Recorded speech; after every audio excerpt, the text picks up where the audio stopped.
अस्सलामु अलैकुम वरहमतुल्लाहि वबरकातुह। दोस्तों, मैं अपने चैनल टीचिंग कुरान में आपको खुश आमदीद कहता हूँ। उम्मीद करता हूँ आप सब खैरियत से होंगे।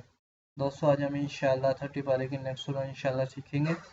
लेसन स्टार्ट करने से पहले आप दोस्तों से गुजारिश है, जो लोग मेरे चैनल पर नए हैं वो काइंडली मेरे चैनल को ज़रूर सब्सक्राइब करें, वीडियो को लाइक एंड शेयर ज़रूर करें, कमेंट्स बॉक्स में अपनी राय का ज़रूर इज़हार कीजिएगा। आपको मेरी वीडियो कैसी लग रही है। बहुत शुक्रिया। أعوذ بالله من الشيطان الرجيم. سورة الأعلى مكية. بسم الله الرحمن الرحيم. سبح اسم ربك الأعلى الذي خلق فسوى والذي قدر فهدى والذي أخرج المرعى فجعله غثاء أحوى سنقرئك فلا تنسى إلا ما شاء الله إنه يعلم الجهر وما يخفى ونيسرك لليسرى فذكر إن نفعت الذكرى سيذكر من يخشى ويتجنبها الأشقى الذي يصلى النار الكبرى ثم لا يموت فيها ولا يحيا قد أفلح من تزكى وذكر اسم ربه فصلى بل تؤثرون الحياة الدنيا والآخرة خير وأبقى إن هذا لفي الصحف الأولى صحف إبراهيم وموسى.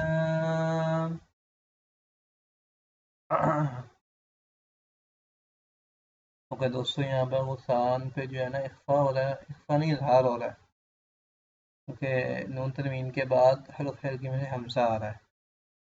तनसा पे इख्फा हो रहा है क्योंकि सीन आ रहा है। इन पे भी इख्फा हो रहा है, इख्फा नहीं हो रहा है, यहाँ पे गुन्ना हो रहा है, नून मुशद्दद है, यहाँ पे गुन्ना होगा, यहाँ पे भी गुन्ना होगा, यहाँ पे इदगाम हो रहा है, गुन्ने वाला इदगाम हो रहा है।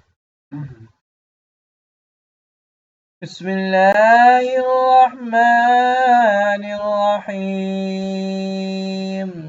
सब्बिह इस्म रब्बिकल अअला الذي خلق فسوى والذي قدر فهدى والذي أخرج المرعى فجعله غثاء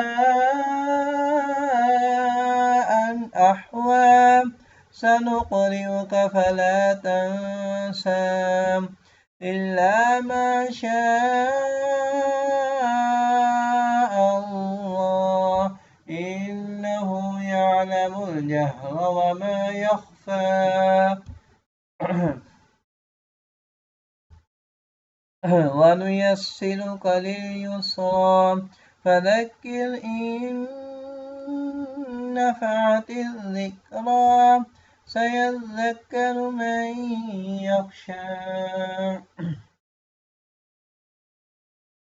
ويتجنبها الأشقى الذي يصلى النار الكبرى ثم لا يموت فيها ولا يحيا قد أفلح من تزكى وذكر اسم ربه فصلى بل تؤثرون الحياة الدنيا والآخرة خير وأبقى إن هذا لفي الصحف الأولى صحف إبراهيم وموسى.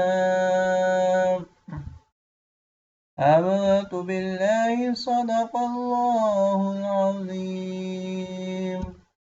फिर दोस्तों इंशाल्लाह मिलते हैं नेक्स्ट वीडियो में। अस्सलाम वालेकुम व रहमतुल्लाहि व बरकातुहू।